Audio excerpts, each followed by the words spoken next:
Hi folks, welcome back to the Horde.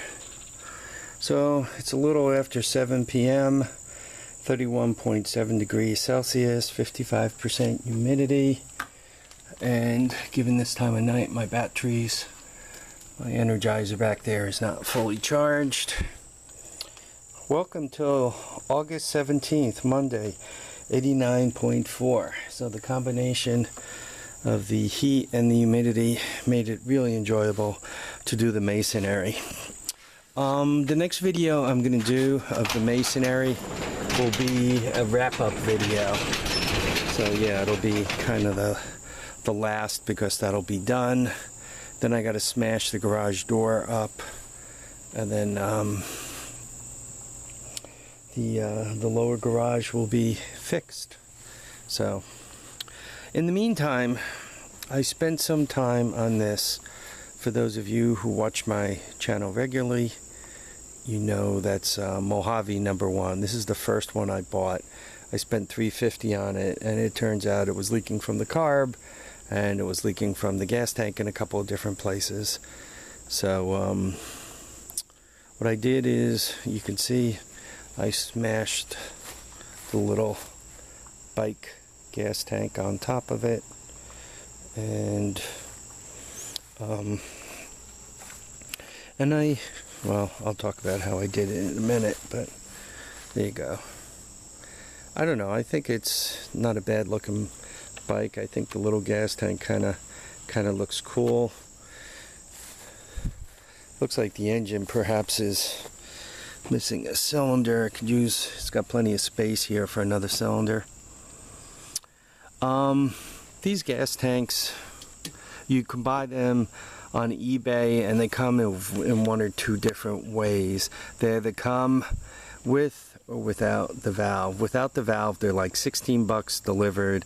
With the valve, I think they're like 25 or 26 bucks delivered. So just to give you an idea. So anyway, it's kind of not a bad looking gas tank. The black goes with the seat and the rest of the bike. It kind of looks like it belongs there.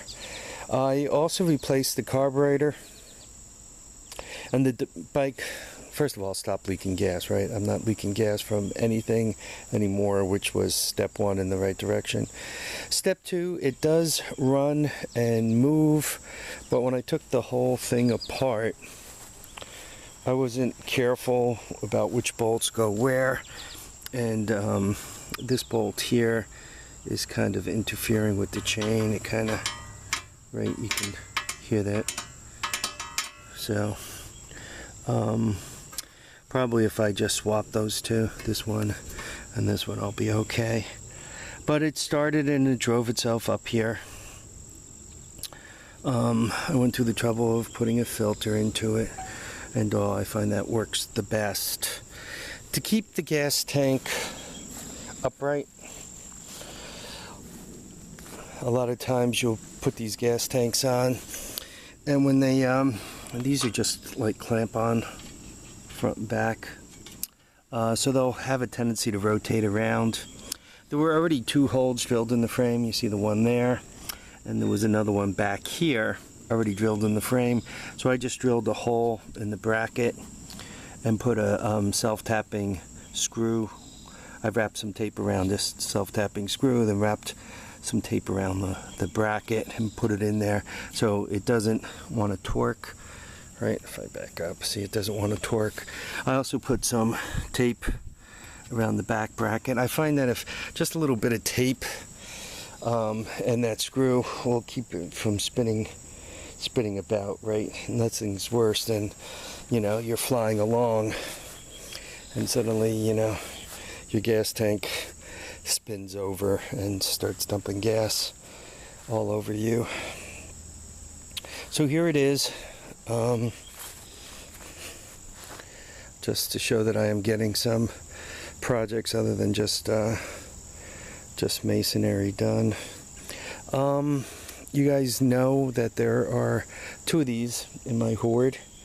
This is the first one, and the second one has the green gas tank, the green mini bike, motorcycle, whatever, mini cycle gas tank on it. One of these is gonna stay here, and one of them is probably gonna relocate to the second family homestead in Pennsylvania, my son's place. Right now, my lean, I'm not sure what my lean is. If I'm going to keep this one, keep the other one, they're pretty much the same. I spent more money on this one, though it doesn't matter what you pay for them, it matters how they run. I just assume my son have one that's not going to cause him any trouble.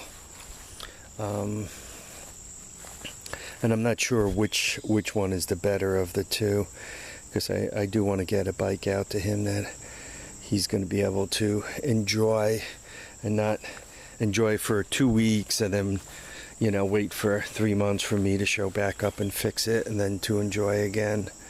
So anyway, there it is. I was thinking that maybe I could figure out what year this thing was manufactured by the serial number. And if I were to look at that serial number, to be honest with you,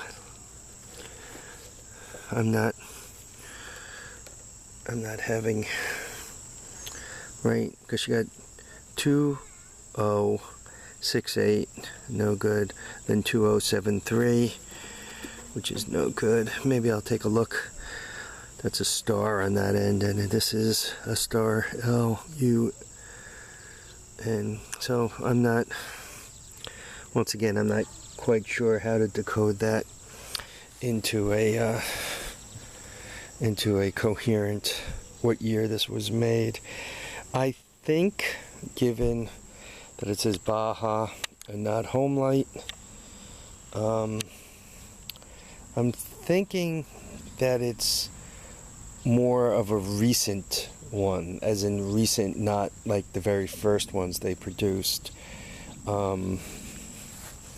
But from what they seem to talk of, what the people seem to say as I was getting it, and the debt that it was paying off and so forth, I got the idea that it was 5 or 6 years old. That somebody, yeah, my guess is somewhere around 5 years old, which would make this a 2010. And once again, as I look at the numbers on here, I don't see any way of decoding that, such that it's 2006, 7, 8, 9, 10, 11, 12, 13, 14, or 15. So anyway, guys, for the remainder of this rotation, I'm probably going to be playing with the masonry. Sorry about that. Hopefully I can get on to some projects. Now I got to put everything away after doing the masonry project, but then hopefully I could get on to a few other things. There are a few cool things I really want to do, so and we'll see them. I want to get back on the golf cart and make that run. I want to do something. I decided to do something with the mule right over there, right? I want to do something with that and get it going. To be honest with you, I should get this thing going. It probably wouldn't take me but a couple of hours to get it running. What I would do is I would use my carburetor hack on it, and with the carburetor hack, and now that after troubleshooting the other Cushman, I know the ignition systems really well on these things. It should only take not even an hour to get it running. Unfortunately, it's not sitting on good tires, so once it's running, it's not going anywhere. It's also been sitting for a while. I hope the disc didn't rot up against and stick to the flywheel, right? Hopefully the disc is free, but we'll see. All right, folks, I want to thank you all for watching and commenting and subscribing. Remember to keep your feet down, keep your head up, and guys, please, and gals, any gals that watch this show, please remember to enjoy all your days. Don't let any days get by you without having fun. Life is short, so enjoy it. Bye now.